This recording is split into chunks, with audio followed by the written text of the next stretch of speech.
Bra দেখিয়ে video করো আবার বড় বড় কথা বলো। হ্যাঁ, এই ধরনের কমেন্টস আমাকে একজন করেছে। আমি তাকে বলি, আমার যেহেতু সেদিনকে কিছু পার্সেল এসেছিল, তো আমি তো সোশ্যাল মিডিয়ায় সমস্ত ধরনের ভিডিওই পোস্ট করি, তো আমি পার্সেলগুলো ওপেন করছিলাম আর সেই সময়তেই ভিডিওটা বানাচ্ছিলাম। সেখানে চুড়িদার প্লাজো আর সাথে ছিল ব্রা।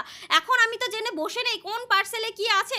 আমি চুড়িদার প্লাজোগুলো দেখানোর সাথে সাথে যদি ব্রাটাও ওপেন করি আর সেটা দেখে যদি তোমার মনে হয় যে আমি ব্রা দেখানোর জন্য ভিডিওটা করেছি, তাহলে তাই, তাহলে আর তোমাকে কিছু বলার নেই। যাই হোক, তোমার কথা নাই বাদ দিলাম।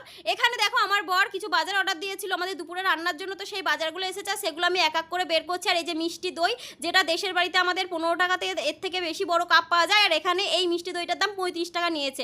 তো যাই হোক, বাজারগুলো সব বের করে নিলাম। আর এখানে কি হচ্ছে শুনে নাও। আমার বর বলছে এই বাজারটা কত টাকার, তুমি আমাকে বলো। আমি আমার আন্দাজ মতো বলেছি।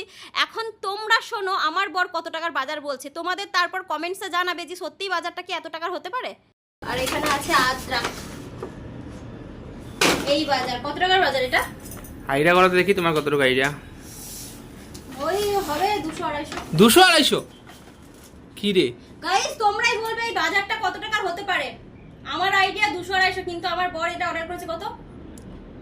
430।